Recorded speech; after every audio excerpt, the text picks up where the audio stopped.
Okay, good morning everybody. बड़ी खुशी है आप लोगों के साथ ये टॉपिक के ऊपर बात करते हुए।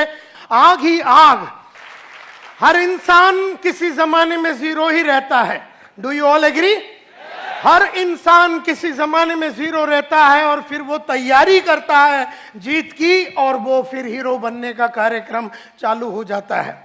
इसी तरह से अगर आप देखेंगे किसी जमाने का ये जीरो था, किसी जमाने में ये भी जीरो था, किसी जमाने में अगर आप देखेंगे ये भी जीरो था, किसी जमाने में ये भी बड़ा जीरो था, किसी जमाने में ये भी बड़ा जीरो था, किसी जमाने में ये लेडी भी बड़ी जीरो थी। और इस तरह से अगर आप देखेंगे तो हर इंसान जो आप यहां पर देखेंगे किसी जमाने में ये भी जीरो था, किसी जमाने में इतना बड़ा कंपनी चलाने वाला जयप्रकाश गौर जो जेपी ग्रुप ऑफ इंडस्ट्रीज को चलाने वाला, या गाड़ी जो सोप बनाते हैं ये वाला आदमी, ये लोग सब लोग एक जमाने में जीरो थे। भंवरलाल जैन 5,000 करोड़ का कंपनी चलाता है। शहनाज हुसैन जो ब्यूटी का क्वीन मानी जाती है। इस तरह से लक्ष्मी मित्तल जो दुनिया में सबसे बड़े पैसे वाले आदमियों में से गिना जाता है। और अगर आप देखेंगे ब्रिजमोहन मुंजल जो हीरो होंडा का मालिक है, ये भी कुछ नहीं था, एक जमाने में साइकिल का पार्ट्स बेचते थे ये लोग। और अगर आप देखेंगे जो पेप्सी को चलाती है इंदिरा नुई जो चेन्नई की रहने वाली और अमेरिका में बैठती है, किसी जमाने में ये भी चेन्नई की गलियों में जीरो थी। धीरूभाई अंबानी भी जीरो था। शिखा शर्मा जो आज एक्सिस बैंक चलाती है as the managing director of Axis Bank, ये भी एक जमाने में जीरो थी। नंदन नीलकनी जिन्होंने इंफोसिस को शुरू किया, ये भी एक जमाने में जीरो थे। और आज के तारीख में इंडिया का सबसे नंबर 1 पैसे वाला आदमी, आज के तारीख में इंडिया में मुकेश अंबानी से भी ज्यादा पैसे वाला आदमी का नाम है दिलीप सांघवी।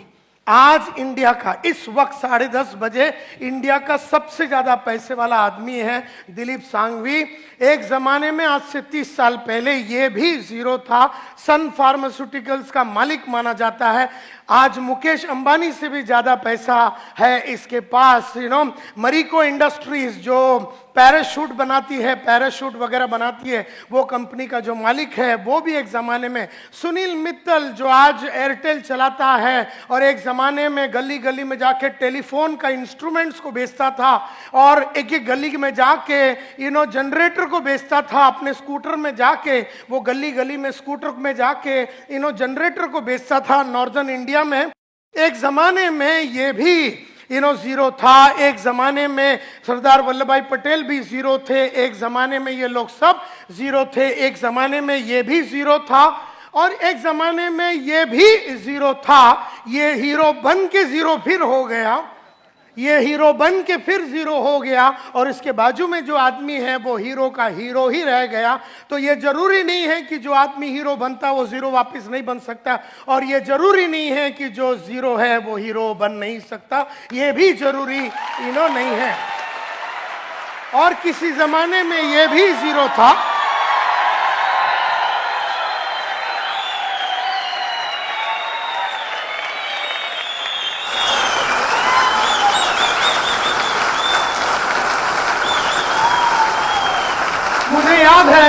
मुझे याद है मैं साहब को मिला था, मोहम्मद माजिद साहब को मिला था 2007 में केरला में।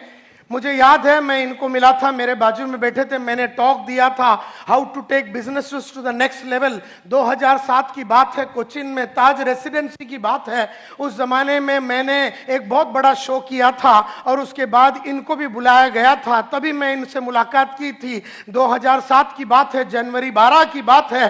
तो ये इंसान को मैं तब से जानता हूं, तो आपको इस कंपनी में विश्वास न करने का कारण ही नहीं है। क्योंकि अगर मैं बोलता हूं कि ये विश्वास करने लायक आदमी है और ये कंपनी विश्वास करने लायक है, तो ये विश्वास करने लायक है। और संतोष नायर कभी भी सोच विचार किए बिना बात करता नहीं है, ये आप लोग सब लोग जानते हैं। तो ये विश्वास के ही हकदार है। और केरला में जब इनको अवार्ड दिया गया था for the best performer and the best entrepreneur, इस तरह से केरला में इनका बड़ा नाम है और आज तुम्हारे साथ वो काम कर रहा है। तो मुझे बड़ी खुशी है कि इस तरह का कंपनी में तुम लोग काम कर रहे हो। और किसी जमाने में ये भी जीरो था और किसी जमाने में ये भी जीरो था, और किसी जमाने में ये भी जीरो था, और किसी जमाने में ये भी जीरो था, और किसी जमाने में ये भी जीरो था, और किसी जमाने में ये और ये और ये सब लोग जीरो थे, और किसी जमाने में हम भी जीरो थे, और किसी जमाने में ये और ये और ये और ये लोग सब जीरो थे। लेकिन इन सब लोगों ने जीरो से हीरो बनने का कसम खाया, और उन्होंने की जीत की तैयारी, इन्होंने की जीत की तैयारी।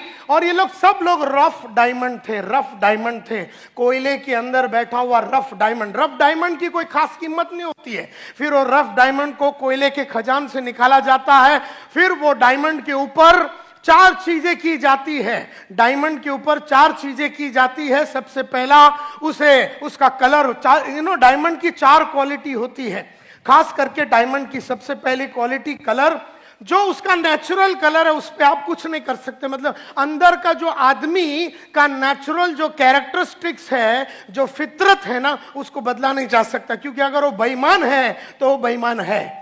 कहने का मतलब यह है कि जो फितरत है वो बदला नहीं जा सकता, अनलेस वो बहुत मेहनत करके अपने आप में काफी परिवर्तन अगर वो लाता है तो कहने का मतलब यह है कि डायमंड की नेचुरल क्वालिटी में कलर आता है, क्लैरिटी आता है, कैरेट आता है, लेकिन नेचुरल क्वालिटी में एक चीज बिल्कुल नहीं आता है, और वो है कट। तो इंसान लोग डायमंड को करते हैं, लेकिन हम लोगों को कोई कट नहीं कर सकता। जैसे डायमंड को उठा के उसको छीनी हथौड़ी मार के उसको रफ डायमंड से क्रूअल डायमंड से उसको पॉलिश करके उसको कट करके अलग अलग जगह पे उसको फटका मार मार के उसको कट करके उसके अंदर वो क्लैरिटी को लाया जाता है। इस तरह से आपको अगर जीत की तैयारी करनी है, अगर आपको जीरो से हीरो बनना है, तो आपको अपने आप को कट करना पड़ेगा, आपको अपने आप को अलग अलग तरीके से तकलीफों में डालना पड़ेगा।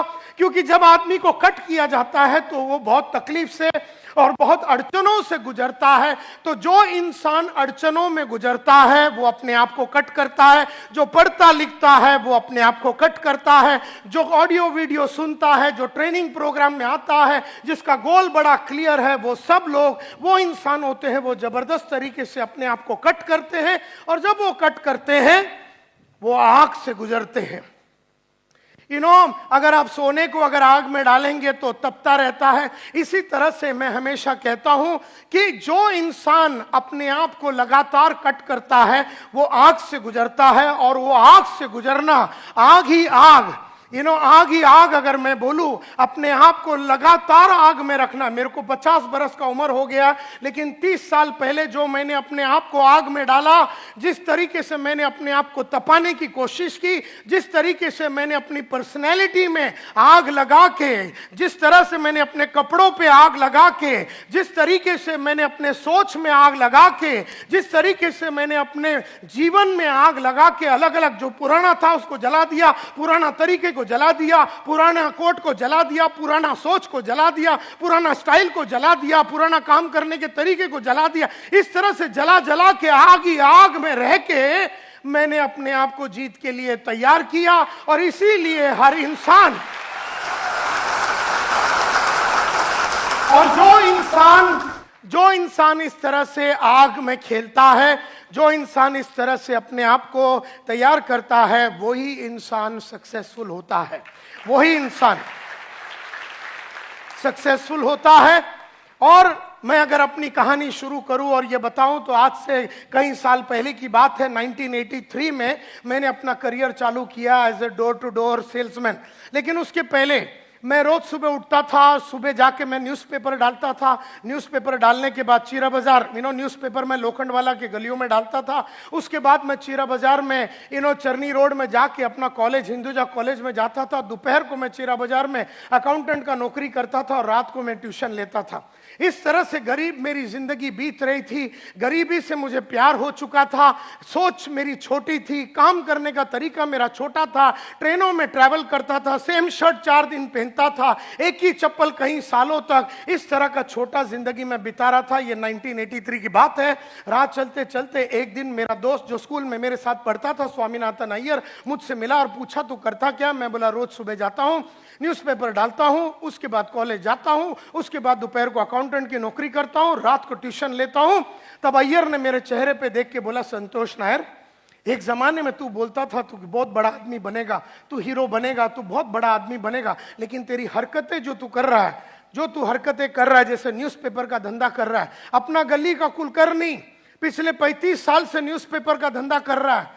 35 साल में साइकिल में था और मैक्सिमम स्कूटर में आया। न्यूज़पेपर का धंधा करके कोई भी इंसान बड़ा नहीं हुआ। ऐसा अय्यर ने मुझसे कहा, 2 वक्त की रोटी तेरे को मिल जाएगा, लेकिन जिंदगी में तू बड़ा काम नहीं कर पाएगा। और जो तू अकाउंटेंट का नौकरी कर रहा है, कितना पगार है तेरा? आज तो 400 रुपए, अगले साल वो 500 हो जाएगा, अगले साल वो 600 हो जाएगा, अगले साल वो 700 हो जाएगा। आज से 15 साल के बाद जब तेरी उम्र 35 की हो जाएगी तो तेरा इनकम विल बी 10,000, 12,000, 14,000। किस तरह का तू शादी करेगा? क्या तेरे बच्चे होंगे? कौन से स्कूल में जाएंगे? उनके सपने कभी पूरा नहीं होगा। जिस तरीके से तू गरीब रहा, जिस तरीके से तेरे सपने कभी पूरे नहीं हुए, जिस तरीके से तेरे बाप ने तेरे को वो सब नहीं दिया जो तेरे को चाहिए था ताकि तू बड़ा इंसान बन सके, ये जो तू काम कर रहा अकाउंटेंट का, इससे तू बड़ा आदमी बन नहीं सकेगा। और रात को जो तू एक ट्यूशन लेता है उसमें 100 रुपया मिलता है, 2 ले ले 200 मिलेगा, 3 ले ले 300। ये गरीब सोच तेरी बदलेगी कब?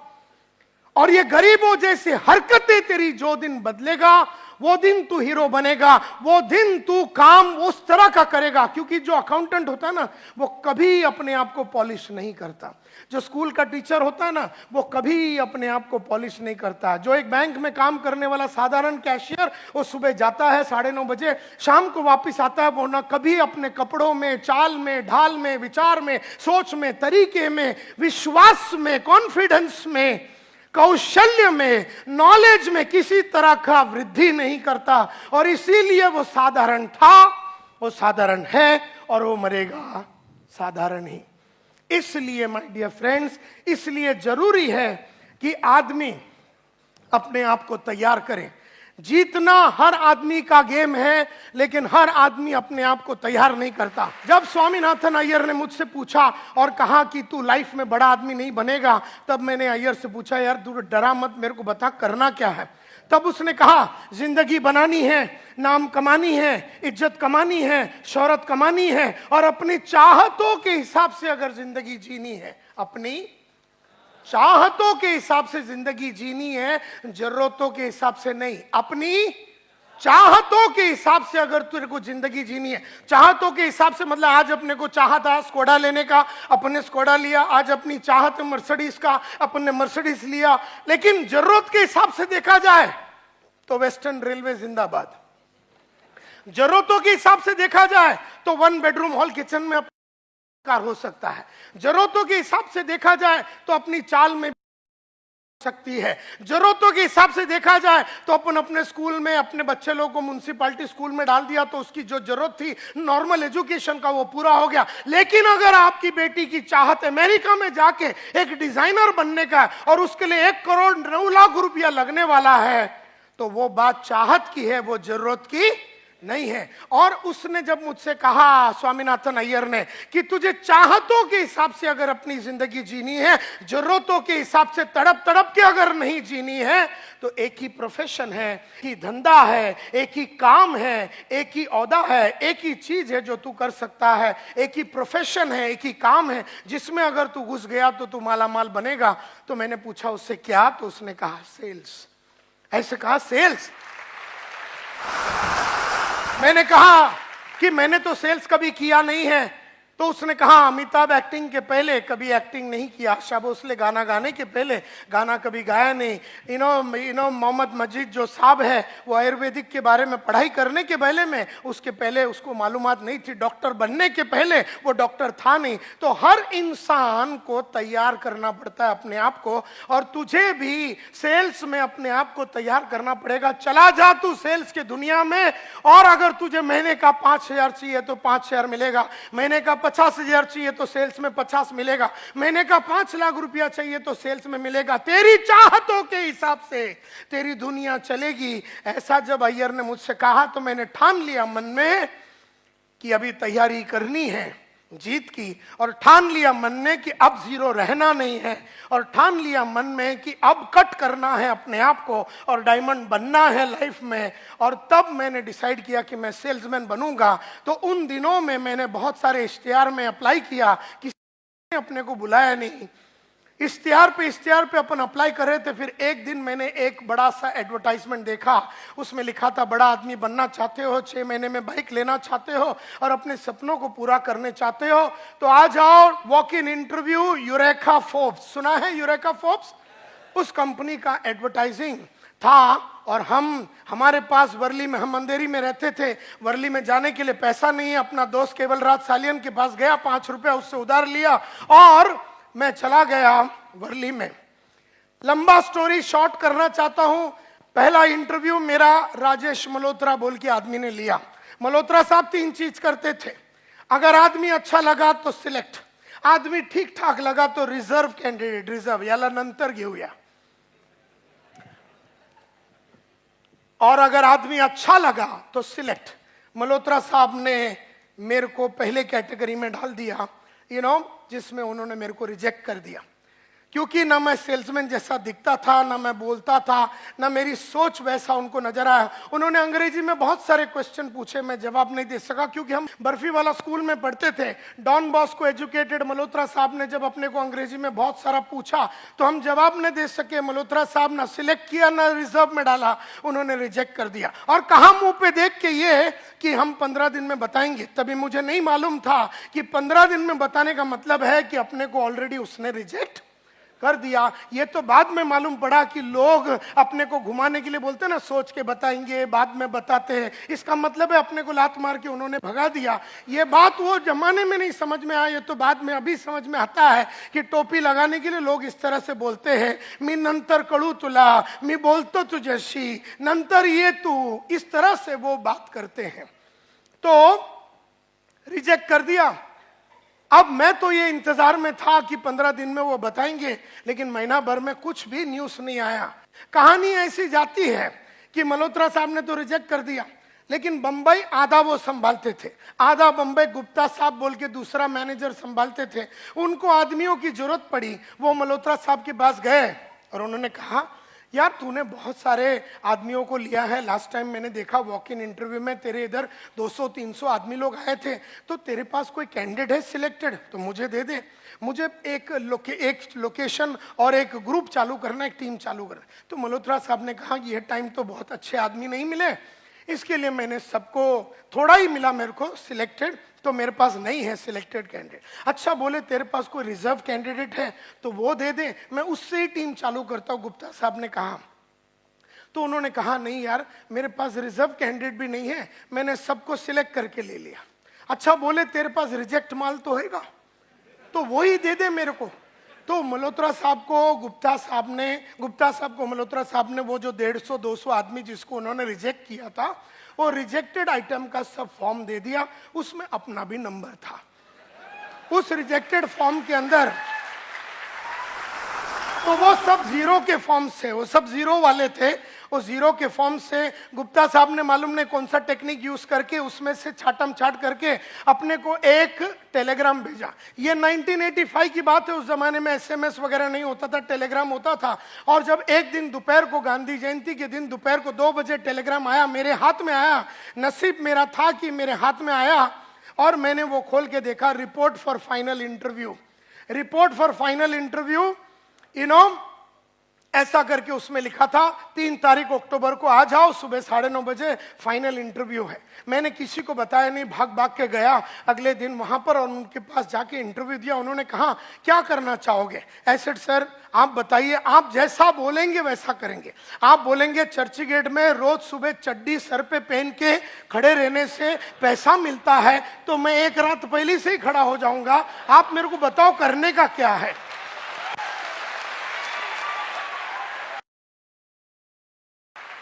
तो इस तरह से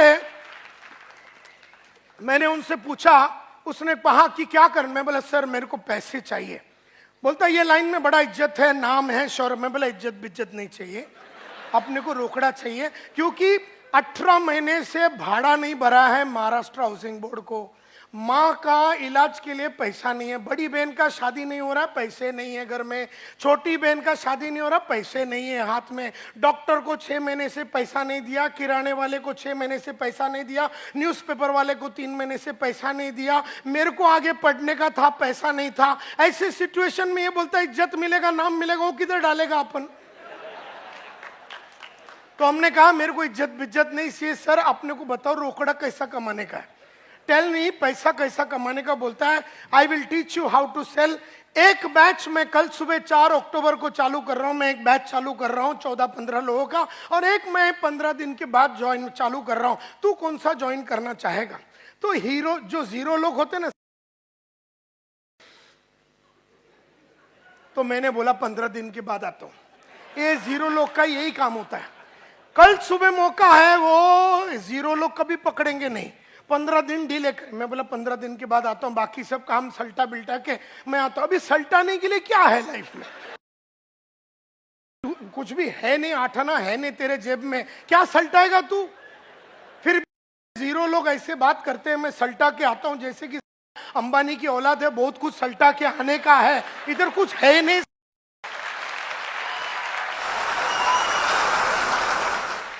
तो गुप्ता साहब ने कहा कि अगर तू कल सुबह ज्वाइन करता है तो तेरे को लाइफ में 15 दिन का एडवांटेज रहेगा, जिंदगी में तू हमेशा 15 दिन आगे रहेगा। 15 दिन में तेरे को मार्केट के बारे में खबर मिल जाएगा, 15 दिन में प्रोडक्ट के बारे में समझ आ जाएगा, 15 दिन में सेल्स के बारे में समझ आएगा, 15 दिन में तेरा नॉलेज बहुत बढ़ जाएगा। ये बात 0 को समझ में आया। इसका मतलब है कि अंदर हीरो बनने की चाहत थी अपने में, तभी वो समझ में आया। क्योंकि कई लोग जो 0 है ना, उनको कुछ भी अच्छा बोले दिमाग में बात जाता ही नहीं। मतलब क्या है, पैदाइशी 0 है, स्ट्रक्चरल डिफेक्ट है, और वो 0 ही रहेगा। देयरफॉर 0 वही आदमी रहता है जो वातावरण से आया हुआ इंफॉर्मेशन, वातावरण से गुप्ता साहब ने जब इंफॉर्मेशन दे रहा है कि भैया हीरो बनने के लिए ये कलाकारी मैं सिखाऊंगा, कल सुबह आता है क्या, तो पकड़ लिया मैंने वो अपॉर्चुनिटी और कहा कि यस सर कल से आता हूं। तो वहां से अपना जो हीरो बनने का कार्यक्रम शुरू हुआ। आज उस बात को 30 साल हो गए, मैंने मुड़ के पीछे कभी देखा नहीं है। यू नो, उस जमाने में यूरेका फोर्ब्स में आदमी 4 वैक्यूम क्लीनर बेचता था महीने का एवरेज। 3,500 सेल्समैन होते थे हमारे कंपनी में, और 3,500 सेल्समैन का एवरेज निकालेगा तो वैक्यूम क्लीनर जो साफ सफाई करने का जो मशीन है उसमें एवरेज 4 का बिकता था। हर आदमी 4 बेचता था, 2, 3, और अगर आपने 6, 7 बेच दिया तो आपका ब्रांच मैनेजर आपको बढ़िया होटल, उड़पी होटल है गुरुदेव बोल के सामने, उसमें वो लेके जाता था। और अगर आपने 10-12 बेच दिया तो आपका रीजनल मैनेजर आपको उससे भी बढ़िया होटल में, एयर कंडीशन होटल में लेके जाके खाना भी ना खिलाएगा। और अगर आपने 12 या 14 बेचा तो आपका कंपनी का मैनेजिंग डायरेक्टर, हमारा कंपनी का मैनेजिंग डायरेक्टर अखिल मार्फतिया, अपना स्टैंडर्ड 2000 रोवर कार, जो उस जमाने में सबसे महंगा गाड़ी होता था, उसमें आता था और ज्वेल ऑफ इंडिया बोल के एक रेस्टोरेंट है वर्ली में, वहां लेके जाता था। तुमको बियर चाहिए, चिकन चाहिए, जो भी चाहिए खिलाएगा, और बदन का कोई भी पार्ट पे चुम्मा लगाने को रेडी था। अगर तुमने 14 बेचा और मार्फतिया साहब को बोला इधर चुम्मा लगाओ, तो वो तेरे कुंडी में चुम्मा लगाएगा। क्योंकि उसको सेल्समैनों से बहुत प्यार था। उसको लगता था कि जो 14-15 बेचता है वो बापू है, बापू। और वो जमाने में अपना 5 दिन का ट्रेनिंग हुआ, 4 अक्टूबर को ज्वाइन किया, 11 अक्टूबर को ग्रैंड रोड बाजार में अपन उतरा। You know, my territory was red light area. मेरे को मेरे बॉस ने बोला उधर जा। मैं बोला सर उधर कैसा माल बेचेंगे वैक्यूम क्लीनर? बोलता उधर बहुत पोटेंशियल है। तो मेरे को लगा कि गुप्ता साहब जाते होंगे तो उनको पोटेंशियल के बारे में ज्यादा मालूम है, तो मैंने मन में ठान लिया कि मैं उधर ही बेचेगा। लेडीज एंड जेंटलमैन, मुझे खुशी है कि 20 दिन में मार्केट में था वो एरिया के अंदर 26 वैक्यूम क्लीनर बेचा मैंने पहले महीने में। तो सबको लगा कि फ्लूक में हुआ, मेरे को भी लगा फ्लूक में हुआ। कभी कभी अपन डायमंड भी फ्लूक में बन जाते, अपने को पता ही नहीं चला बना कैसे, लेकिन बन गए, तो इसी तरह से 26 बिका ऐसे फ्लुक में। ऐसा मुझे भी लगा, दुनिया को लगा, लेकिन फ्लुक नहीं था, क्योंकि अगले महीने में मैंने 32 बेचा, उसके अगले महीने में मैंने 33 बेचा, उसके अगले महीने में मैंने 36 बेचा, उसके अगले महीने में 37 बेचा, उसके अगले महीने में 39 बेचा, उसके महीने में 41 बेचा, उसके अगले महीने में 43 बेचा। लेकिन मैंने जीवन में पिछले महीने से कम कभी नहीं बेचा, कभी नहीं बेचा। तो उन्होंने मेरे को इंडिया का नंबर 1 सेल्समैन बन गया, इंडिया का रातों रात नंबर 1 सेल्समैन मैं बन गया। तो उन्होंने मेरे को ग्रुप लीडर बना दिया, मेरे साथ 4 आदमी डाल दिया, इंडिया का नंबर 1 ग्रुप लीडर बना। तो उन्होंने 12 आदमी दे दिया एक ग्रुप लीडर के साथ, मैं इंडिया का नंबर 1 सेल्स सुपरवाइजर बना। तो उन्होंने फिर मेरे को ब्रांच मैनेजर बनाया, 29 आदमी दिए, मैं इंडिया का नंबर 1 ब्रांच मैनेजर बना। पहली बार इंडिया में 200 सेल एक ब्रांच ने हमने किया, पहली बार 300 सेल यूरेका फोर्ब्स में हमने किया, पहली बार 400 सेल एक ब्रांच ने हमने किया, पहली बार 500 सेल एक ब्रांच में हमने किया। हमारा काम ही था रिकॉर्डें बनाना और रिकॉर्डों को तोड़ना। इस तरह से हमने अपना जीवन को चालू किया और फिर हम डिप्टी डिविजनल सेल्स मैनेजर बने, डिविजनल सेल्स मैनेजर बने, एरिया सेल्स मैनेजर बने, रीजनल सेल्स मैनेजर बने। और फिर उसके बाद सीज फायर बोल के फायर एक्सटिंग्विशर कंपनी, लाल कलर का जो फायर एक्सटिंग्विशर है, उस कंपनी में डीजीएम बने और जनरल मैनेजर बने। और फिर उसके बाद एक ट्रेनिंग कंपनी टीम प्रोडक्टिविटी बोल के कंपनी में वाइस प्रेसिडेंट बने और वहां का हम डायरेक्टर बने। और 15 साल पहले हमने स्मार्ट बोल के ये ट्रेनिंग कंपनी शुरू की, जो इंडिया का जाना माना ट्रेनिंग कंपनी, हिंदुस्तान यूनिलीवर होवे, कोको कोला होवे, प्रॉक्टर एंड गैम्बल होवे, फोर्ड होवे, हुंडई होवे, महिंद्रा एंड महिंद्रा होवे, एशियन पेंट्स होवे, दुनिया की बेहतरीन कंपनियों को ट्रेन करने के बाद आज से करीबन 8-9 साल पहले हमने कहा कि अब ये बड़े कंपनियों को छोड़ देंगे और small medium nano micro enterprises, जो छोटे धंधे वाले 10 करोड़ 100 करोड़ 25 करोड़ 50 करोड़ ऐसे लोगों के साथ काम करेंगे। और आज हम लोग का कंपनी पूरा छोटे और मीडियम एंटरप्राइजेस के धंधे वालों के लिए काम करती है। इस तरह से एक भयंकर 120 जन का कंपनी को हमने बनाया।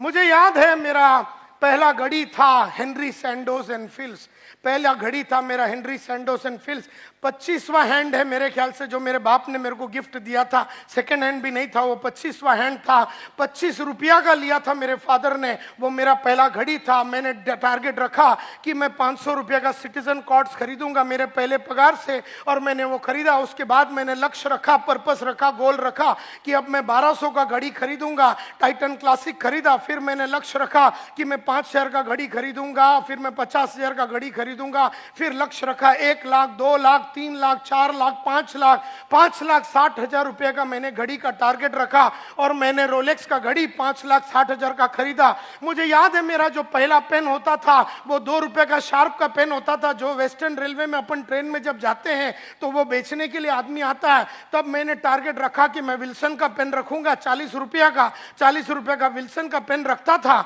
उसके बाद मैंने बोला कि अब मैं पेन रखूंगा 100 रुपए का, और फिर वो 100 रुपए का मैं फ्लेयर का पेन रखता था। उसके बाद 400 रुपए का शेफर का पेन रखता था, 1000 रुपए का सिल्वर क्रॉस पेन रखता था, 2000 का गोल्ड क्रॉस पेन रखता था, 25,000 का मॉन्ट ब्लैंक रखता था। आज 3 लाख रुपए का 3 लाख रुपए का अपन पेन अपने इधर जेब में लगा के घूमते हैं। मुझे याद है माय डियर फ्रेंड्स,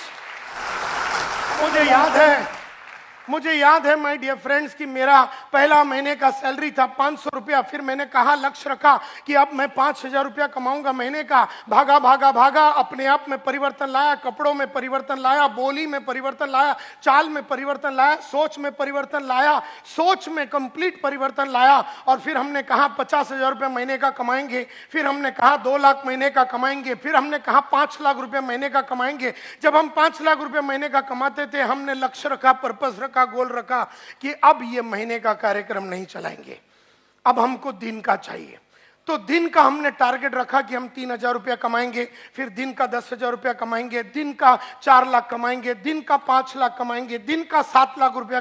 जब दिन का 7 लाख रुपया कमाते थे तो हमने कहा अब ये इस तरह का गरीब जिंदगी हम जी नहीं सकते। दिन में खाली 7 लाख रुपया कमा के कैसा आदमी जिएगा दिन में? तो हमने कहा अब ये दिन का कार्यक्रम नहीं, अभी अपने को घंटे का चाहिए। तो हमने घंटे का फिर रखा 10,000 रुपया, फिर घंटे का 20,000 रुपया, फिर घंटे का 3 लाख रुपया। इस तरह से हमने अपना जीवन को बिताया। जैसे जैसे पैसा ज्यादा कमाने का था, हमने अपना नॉलेज को बढ़ाया, अपने नॉलेज को बढ़ाया, कई किताबें पढ़ी, ऑडियो देखे, वीडियो देखे, नॉलेज को कंप्लीटली बदला। और फिर उसके बाद एटीट्यूड्स में बदलाव लाया और बहुत सारे 5 लाख रुपया पर घंटे के लिए कमाने के लिए जो स्किल्स लगता है, कौशल्य लगता है, सेलिंग स्किल्स लगता है, नेगोशिएशन स्किल्स लगता है, प्रेजेंटेशन स्किल लगता है, लीडरशिप स्किल लगता है, चेंज मैनेजमेंट स्किल्स लगता है, इंटरव्यूइंग स्किल्स लगता है, बहुत कौशल्य लगता है कमाने के लिए। देयरफॉर बहुत सारे अलग अलग कौशल्य डेवलप किया। और फिर अगर आपको बहुत सारा कमाना है और आगे बढ़ना है तो आदतें बदलनी पड़ेंगी। तो आदतों में बहुत परिवर्तन लाया, बहुत ज्यादा परिवर्तन लाया। सुबह उठने की आदत, टीवी ना देखने की आदत, और पढ़ाई करने की आदत, झूठ ना बोलने की आदत, आधा महीने में पूरा महीने का काम करने का आदत, टाइम वेस्ट ना करने की आदत, ऐसी बहुत सारी आदतें डाली। और therefore knowledge, attitude, skills, habits और स्ट्रेटजीज लगातार अपने क्लाइंट्स को बदलता रहा। एक जमाने में जो क्लाइंट मेरे को 20,000 रुपया देता था तो उसके सामने खड़े रह के डांस करता था। जब देखा कि ये 50,000 नहीं दे सकता और 50,000 के लिए दूसरे हायर लेवल के क्लाइंट चाहिए, तो स्ट्रेटेजी ऐसा निकाला कि क्लाइंट्स को बदल दिए। लगातार हर 2 साल में अपने क्लाइंट्स को बदलता रहा, क्योंकि जो आज 20,000 देता है कल वो 2 लाख नहीं दे पाएगा। एंड देयरफॉर आज जो 20,000 रुपया देता है 2 साल के बाद उसको मैं छोड़ देता हूं और उसको पकड़ता हूं जो 50,000 रुपया आज दे सकता है। और जब अपने को 1 लाख रुपया चाहिए तो उसको छोड़ देता हूं, और जब अपने को 2 लाख चाहिए तो फिर इसको छोड़ देता हूं। जैसे जैसे अपने को अगले लेवल पे जाना है तो वो पुराना नॉलेज को छोड़ देना पड़ेगा, पुराने एटीट्यूड्स को छोड़ देना पड़ेगा, पुराने आदतों को छोड़ देना पड़ेगा, पुराने कौशल्यों को छोड़ देना पड़ेगा, पुराने स्ट्रेटजीज को छोड़ देना पड़ेगा। हम में से कईयों का प्रॉब्लम यह है कि हमारी नॉलेज, एटीट्यूड, स्किल्स, हैबिट्स और स्ट्रेटजी सेम रही है और हमारी चाहत उसके आगे निकल गई। तो चाहत मेरी 5 लाख की है लेकिन हरकतें मेरी 20,000 वाली है। चाहत मेरी 5 लाख की है, कपड़े मेरे 20,000 वाले हैं। चाहत मेरी 5 लाख की है, सोच मेरा 20,000 का है। चाहत मेरी 5 लाख की है, कौशल्य मेरी 20,000 की है। चाहत मेरी 5 लाख की है, आदतें मेरी 20,000 वाली है। तो आदतें 20,000, चाहत 5 लाख, कैसा मैच होएगा? And therefore my dear friends, it is a very conscious thing. आपको एकदम कॉन्शियसली जानबूझ के इसके ऊपर सोचना पड़ेगा। हर टाइम आपकी तैयारी जीत की अगली लेवल की होनी चाहिए। आज जो जीत है वो 1 लाख की जीत है, कल का जीत तो 5 लाख की जीत है, परसों का जीत तो 10 लाख का जीत है। और देयरफॉर तैयारी 24 आवर्स मरते दम तक आपको करते रहना है। अभी गरीबों का प्रॉब्लम क्या है मालूम है? ये तैयारी ही नहीं करते। इनको जो घर है ना, वो घर से बहुत सुख है। ये जो चाल में रहते हैं उस चाल का सुगंध इनको बहुत अच्छा लगता है। ये जो रेलवे स्टेशन के बाजू में रहते हैं उनको उधर का सुगंध और आवाज, रेलवे का आवाज नहीं आवे, नींद नहीं आवे। तो इस तरह से गरीबों की प्रॉब्लम क्या है कि गरीब जैसा था। कल मेरे ऑफिस में मैं निकल रहा था, एक लड़का है मेरे कंपनी में, नाम नहीं लूंगा, उसका अंग्रेजी बराबर नहीं है। तो मैंने उसको कहा कि हर रात मैं अपने आप को इंप्रूव करने के लिए, अंग्रेजी को इंप्रूव करने के लिए ये किताब लिखता हूं। मैं उसको किताब बताया, वो किताब कैसे लिखता हूं, मैं रोज कैसे शब्दकोश को बढ़ाता हूं, सब कुछ बताया। और मैंने उसको बोला ये किताब लेके तू आज जाना। 1 घंटे के बाद मैं ऑफिस में वापस आया तो बोल रहा मैं घर जा रहा हूं। मैंने, तूने वो किताब लिया? बोले नहीं सर, ईस्ट में है ना। अब हम वेस्ट में बात कर रहे थे, बोले ईस्ट में है, अंधेरी ईस्ट के ऑफिस में। तो मैं ना नोटबुक में लिखता हूं। मैं बोला यही प्रॉब्लम है, तुम छोटी सोच वाली औलाद। ऐसी मैंने उसको बोला, तेरे को मैं बोलता हूं कि ये बुक लिख, तेरे को बुक बताता हूं, तेरे को बताता हूं कि मैंने अपने अंग्रेजी को कैसे सुधारा, तेरे को मैं रास्ता बताता हूं, तेरे को मैं बुक खोल के पूरा डिटेल में तेरे को बताता हूं कि कैसा रोज रात को मैं लिखता हूं, एक एक करके मैं कैसे लिखता हूं कि आज मैंने क्या अचीवमेंट किया अंग्रेजी के लिए, इससे मेरे को क्या फायदा हुआ, कल मैं अंग्रेजी को कैसे सुधारूंगा और उसके लिए क्या कदम लूंगा। मैं तेरे सामने ऐसा 10 बुक दिखाया, ये बुक तेरे को बोलता अपना ईस्ट वाले ऑफिस में जाके ले, और मेरे को बोलता ईस्ट में।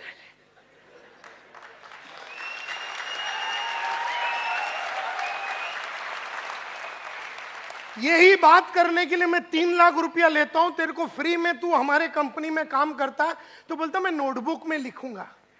अबे मैं बोला नोटबुक में लिखना, और ये नोटबुक जिसमें नायर साहब की चित्र है, तू जब ये खोलेगा ना, इसका नाम है 21 day habit and confidence multiplier, यानी इंग्लिश की हैबिट, या फिर अभी इसको अगर हेल्थ के लिए यूज करना, अगर आपका वजन बहुत ज्यादा है, आपको वजन कम करना, 21 दिन में आपको 10 किलो कम करना, 21 दिन में का 21 दिन में डायमंड बनना है ना, रोज रात को ये लिखने का, 21 दिन में आप बन सकते हैं।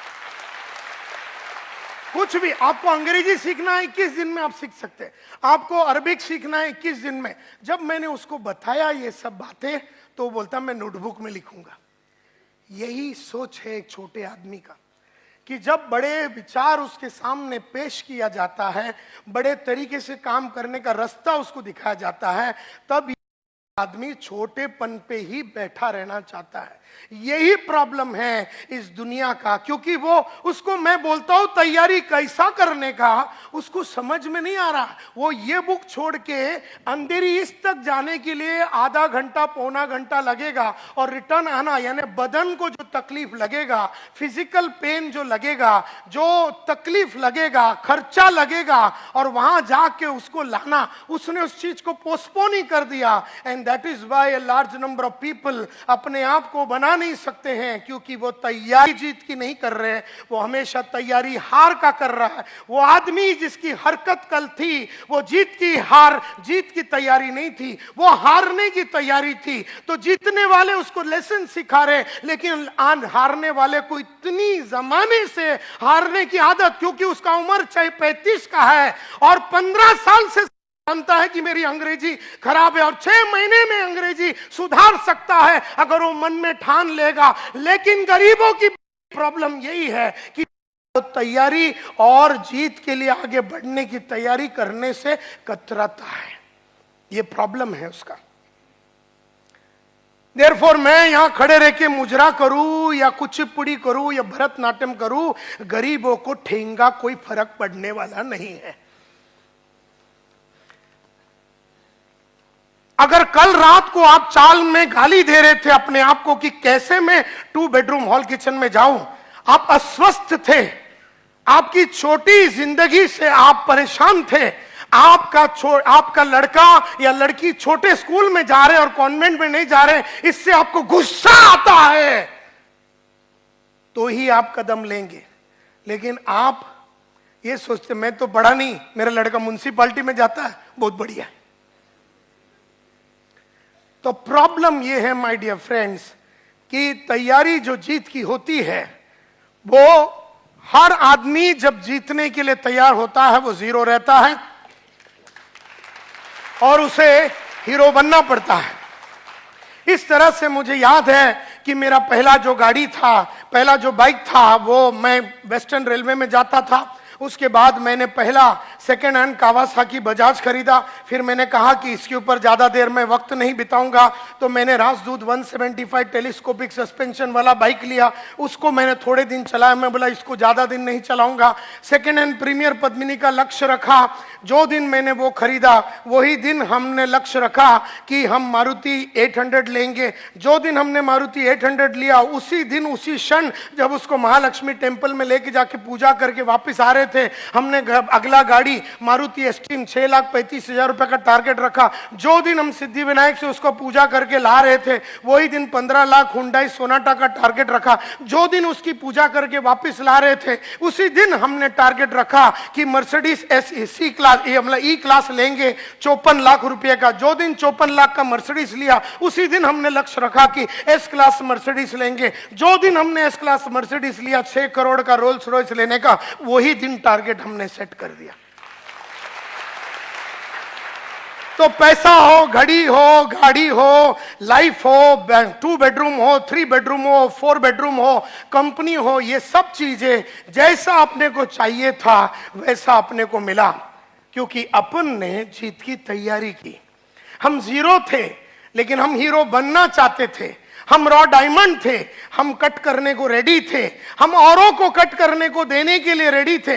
हमने अपने बॉस के सामने अपने आप को निछावर किया और बोले, सर आप बताओ ये बदन से क्या होना चाहिए, ये मन से क्या होना चाहिए, ये बॉडी से क्या होना चाहिए। उन्होंने कहा कि ये चीजें अगर आप करेंगे तो आप सक्सेसफुल होंगे। ऐसे अनकंडीशनली अपने आप को सरेंडर किया, ऐसे अनकंडीशनली अपने आप को सरेंडर किया अपने बॉस लोग के सामने, अपने अपलाइन के सामने, अपने कलीग्स के सामने। जो बोला गया है, जैसा बोला गया है, हजारों किताबें पढ़ी, किताबों में जो लिखा है, हजारों सीढ़ियां सुनी, जो सीढ़ी में लिखा हुआ है, बोला हुआ है, वैसे का वैसा पॉइंट टू पॉइंट डिक्टो वो मैंने किया। अपना दिमाग कभी मैंने नहीं लगाया। तो आज अगर मैं आप लोगों को कुछ बोलता हूं कि क्या करना है, आप अपना दिमाग मत लगाओ, आप बस वो करो जो मैं आपको बोल रहा हूं। लेकिन मुद्दा यह है माय डियर फ्रेंड्स, और ये इस तरह से जब आप आदमी करेगा तो ये कहा जाता है कि वो आग में आज भी तप रहा है। हर दिन मैं 1 घंटा रीडिंग करता हूं, हर दिन मैं रोज रात को ऐसे 3 किताबें लिखता हूं जो मेरे 1 से सवा घंटा ले लेता है। इस तरह से मैं जो चीजें करता हूं, 1 से सवा घंटा रोज मैं जीत की तैयारी करते हूं।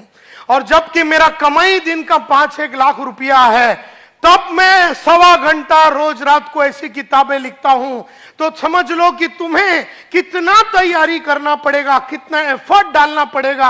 आज हम ये स्टेज पे आ गए हैं, फिर भी हमने पढ़ाई लिखाई को बंद करने से इनकार किया। हम कभी ये मानते ही नहीं है कि माझ्याकडे काही आहे आणि मला काही कळतं। अपने कुछ नहीं आता है, अपन एकदम सिंपल आदमी है, अपने को जमाने के बारे में कुछ नहीं मालूम है। रोज रात को पढ़ता हूं, रोज रात को अपने आप को अपग्रेड करता हूं, और इसीलिए 30 साल से रेगुलरली सक्सेस मिला। कईयों को 1 साल सक्सेस मिलता है, फिर नीचे चला जाता है, फिर 6 महीना गायब रहता है, फिर थोड़ा सक्सेस मिलता है, फिर वो नीचे चला जाता है, फिर थोड़ा मिलता है, फिर वो गांव चला जाता है, फिर नीचे चला जाता है। इस तरह से लाइफ बढ़ता नहीं है, इस तरह से लाइफ बनता नहीं है। तो माय डियर फ्रेंड्स, मुझसे लोग देयरफॉर पूछते हैं कि सर ये सभी लोग जो थे जिनके बारे में आपने कहा जो जीरो थे और हीरो बने कैसे, तो मैंने स्टडी किया उनके लाइफ को, मेरे लाइफ को, और दुनिया के बेहतरीन विश्वनाथन आनंद जो चेस प्लेयर है, दुनिया के बेहतरीन बैट्समैन, दुनिया के बेहतरीन एक्टर, इनके लाइफ को, दुनिया के बेहतरीन नेटवर्कर। मैं नेटवर्किंग इंडस्ट्री में 1989 में घुसा था। I was India's first representative. 1988 में इंडिया का सबसे पहला रिप्रेजेंटेटिव था। डायरेक्ट सेल्स के लिए मेरे को भेजा गया बर्लिन में, जर्मनी में, वर्ल्ड डायरेक्ट सेल्स कांग्रेस में, जहां पर दुनिया की बेहतरीन वर्ल्ड कॉरपोरेशन का कॉन्फ्रेंस हुआ था। और आज से करीबन 30 साल पहले मैं पहली बार नेटवर्किंग से वाकिफ हुआ। तो मेरा पहचान और मेरी अंडरस्टैंडिंग और मेरी क्लैरिटी 30 साल पुरानी है। और मैंने इन 30 सालों में देखा कि लगातार कुछ लोग आगे बढ़ते हैं और कुछ लोग ऊपर नीचे, और कुछ लोग बढ़ ही नहीं रहे हैं, वो उठ ही नहीं पा रहे हैं। तो ऐसा क्यों हुआ? तो मैं एक वॉयज ऑफ डिस्कवरी में गया। मैंने कईयों की बायोग्राफी पढ़ी, ऑटोबायोग्राफी पढ़ी, मैंने बहुत सारे लोगों का मीटिंग किया और मैंने बहुत सारे चीजें सोचा और दुनिया की बेहतरीन एमएलएम और नेटवर्क मार्केटिंग के लोगों से वर्ल्ड वाइड मिला। एमवे का मालिक, एवरी श्लेन का मालिक, एवॉन का मालिक, सब मेरे बाजू में बैठे रहते थे आज से करीबन 25-30 साल पहले। और उन सब लोगों को वर्ल्ड की सबसे बढ़िया कंपनी की, एमएलएम कंपनी की लोगों से मेरा उठना बैठना हुआ था 30 साल पहले। उन सब से सीखा और मैंने पूछा अपने आप से, दुनिया के लिए पूछा कि सक्सेस का फॉर्मूला क्या है। तब मुझे समझ में आया, success everybody wants it, yes और नो। मैंने देखा कि किसी को भी पूछो सक्सेस चाहिए, तो मुझे लगा कि हार्ड वर्क शायद सक्सेस का फॉर्मूला रहेगा। लेकिन मैं आज आपको बताना चाहता हूं, हार्ड वर्क का सक्सेस से कोई लेना देना नहीं है। क्योंकि अगर हार्ड वर्क ही सक्सेस का फॉर्मूला है तो मेरे बाजू में एक आदमी रिक्शा चला रहा है, पिछले 30 साल से गरीब था, गरीब है, गरीब रहेगा। तो हार्ड वर्क का सक्सेस से कोई लेना देना नहीं है। हाँ, शायद हार्डवर्क एक चीज हो सकता है सक्सेस के लिए, एक एलिमेंट हो सकता है सक्सेस के लिए, लेकिन सिर्फ हार्डवर्क से आदमी लाइफ नहीं बना सकता। क्योंकि अगर सिर्फ हार्डवर्क करना है तो मजूर लोग भी रोज हार्डवर्क करते हैं लेकिन उनका लाइफ सक्सेसफुल नहीं होता। देयरफॉर हार्डवर्क शायद सक्सेस का एक फॉर्मूला है, लेकिन सिर्फ हार्डवर्क से सक्सेस नहीं मिलता। फिर हमने देखा कि सीक्रेट ऑफ सक्सेस अगर जानना है तो क्या देखना है, हमें क्या यह देखना है कि आदमी ने क्या किया। तो आदमी ने, सचिन तेंदुलकर ने क्या किया 50 सेंचुरी मारा टेस्ट में, 50 सेंचुरी मारा वनडे में। आदमी ने क्या किया सब देख रहे।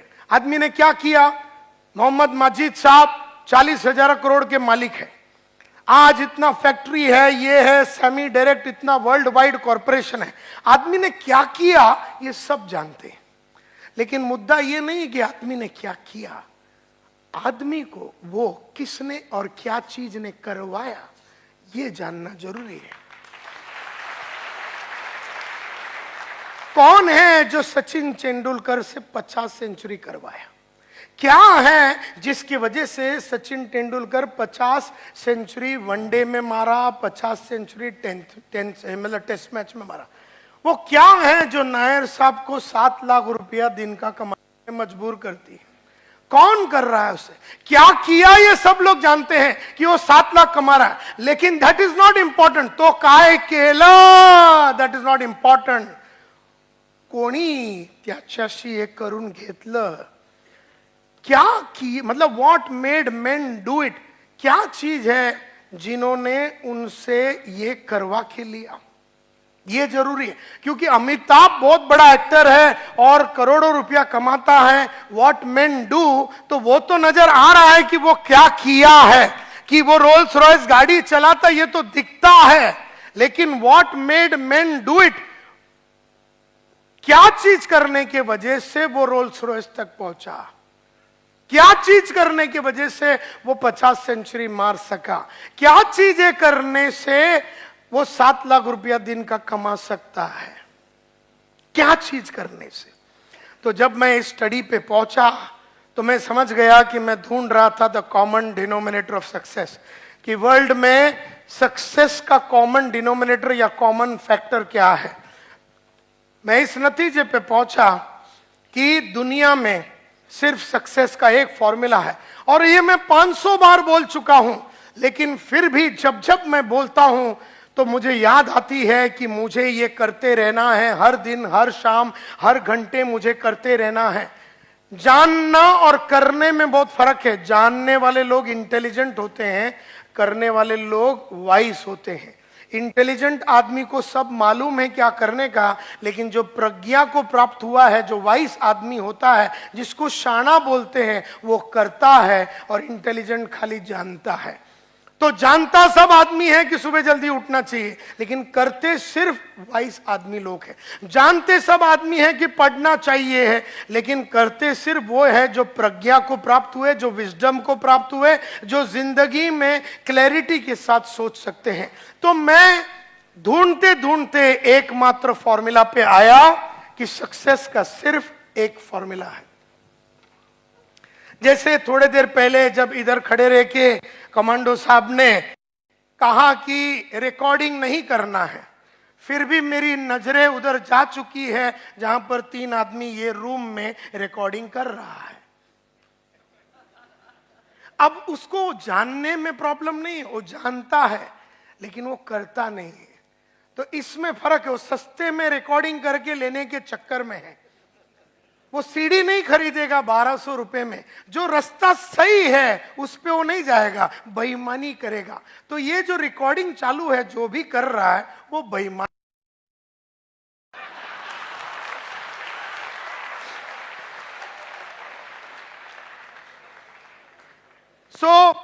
क्योंकि उसको बोलने के बावजूद समझ में नहीं आता। वो अनपढ़ गवार नहीं है, वो शाना समझता अपने आप को, लेकिन है वो गधा।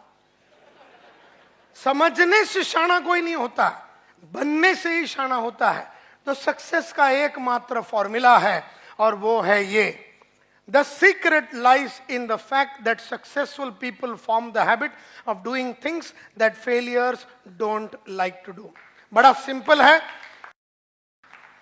सक्सेस का फॉर्मूला सिर्फ एक ही है। सक्सेस का फॉर्मूला सिर्फ एक ही है और वो ये है the secret of success. Success का सीक्रेट कहां पर है? It is in the fact कि सक्सेसफुल लोगों ने वो करने की आदत डाली जो उन्हें अच्छा नहीं लगता।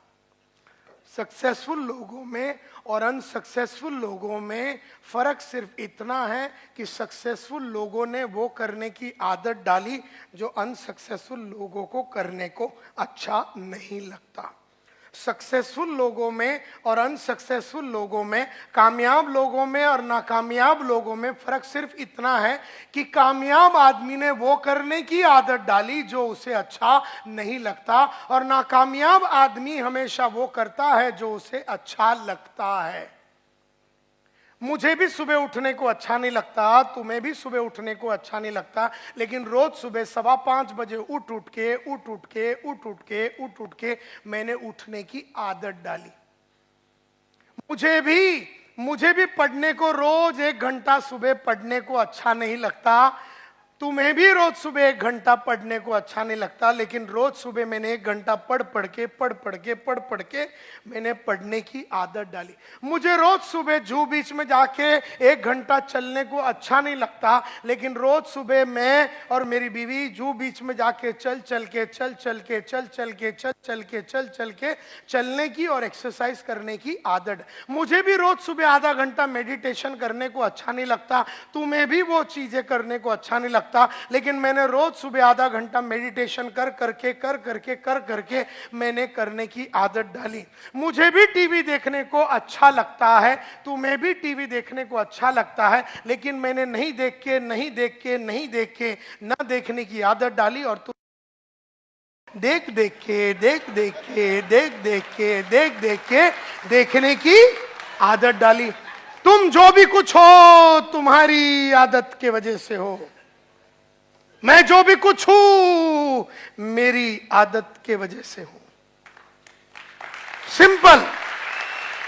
मैंने वो किया जो अच्छा नहीं लगता, तुमने वो किया जो तुम्हें अच्छा लगता है। सिर्फ एक ही फॉर्मूला है सक्सेस का, और गरीब हो या अमीर हो सब पे लागू होता है एक फॉर्मूला, वो करो जो अच्छा नहीं लगता। मुझे भी बड़े बड़े लोगों को मिलने को अच्छा नहीं लगता, तुम्हें भी बड़े बड़े लोगों को मिलने को अच्छा नहीं लगता, लेकिन मैंने बड़े बड़े लोगों को मिल मिल के अपना बड़े लोगों को मिलने का कॉन्फिडेंस बढ़ाया। हम लोग छोटे लोगों को मिल मिल के छोटे लोगों में खुश रहने की हमने आदत डाली। मुझे भी झूठ बोलने को अच्छा लगता है, तुम्हें भी झूठ बोलने को अच्छा लगता है, लेकिन मैंने नहीं बोल के न बोलने की आदत डाली। और कई डाउनलाइन ने अपने अपलाइन को टोपी लगा के टोपी लगाने की आदत डाली। मुझे भी रोज काम करने को अच्छा नहीं लगता, तुम्हें भी रोज काम करने को अच्छा नहीं लगता, लेकिन मैंने रोज काम करके रोज रेगुलरली काम करने की आदत डाली। तुमने कभी कभी काम करके कभी कभी काम करने की आदत डाली। तुम जो भी कुछ हो तुम्हारी आदत की वजह से है। अमिताभ जो भी कुछ है उसकी आदत की वजह से, मैं जो भी कुछ हूं मेरी आदत की वजह से है। हम सब लोग जो भी कुछ है हमारी आदत की वजह। और मैं ये बोलता हूं क्वालिफिकेशन से कोई फर्क नहीं पड़ता है, एजुकेशन से कोई फर्क नहीं पड़ता है। तुम कहां से आए, तुम महाराष्ट्रन हो, हिंदू हो, मुसलमान हो, तुम सिख हो, ईसाई हो, तुम्हारा बाप गरीब था, तुम चाल में रहते थे, तुमने पढ़ाई किया नहीं किया, तुम्हारा सपोर्ट है सपोर्ट नहीं है, तुम्हारा अच्छा कांटेक्ट है नहीं है, तुम चाल में रहते थे बिल्डिंग में रहते थे, इससे कोई फर्क नहीं पड़ता। तुम्हें सिर्फ वो करना है जो तुम्हें अच्छा नहीं लगता। कई लोग इधर आके बैठ के, कई लेक्चर में आके बैठ के सो जाते हैं, बैठ के सो जाते हैं, क्योंकि उनको लेक्चर में आके बैठ के सोने की आदत लग गई। और कोई लोग है किताब लेके आते, बोले इंपॉर्टेंट पॉइंट लिखते हैं, चलो इंपॉर्टेंट पॉइंट लिखते हैं। और कई लोग ऐसे खाली हाथ। मैं जिधर भी जाता हूं नोट्स बनाता हूं, तुम जिधर भी जाते हो नोट्स नहीं बनाते हो। फर्क सिर्फ इतना ही है, मैं वो बुक लेके आता हूं और पॉइंट लिखता हूं।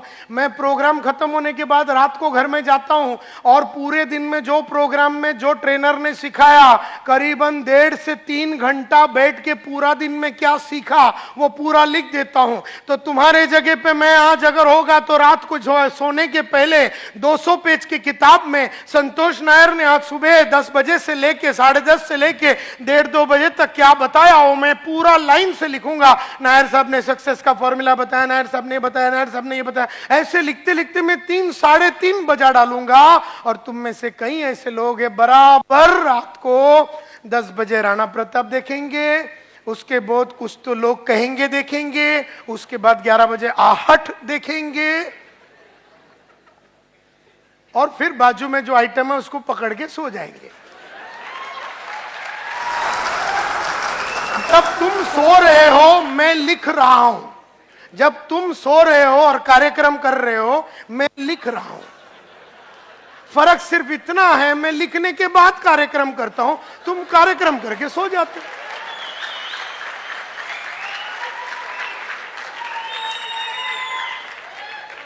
तो जब तुम दूसरे दिन सुबह उठे तुम सेम आइटम है, मैं जब उठा तो मैं बदल गया था।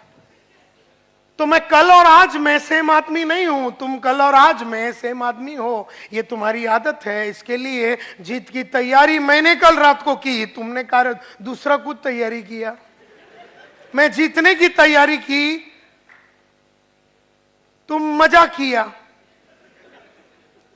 मजा करने से जीतता नहीं है आदमी।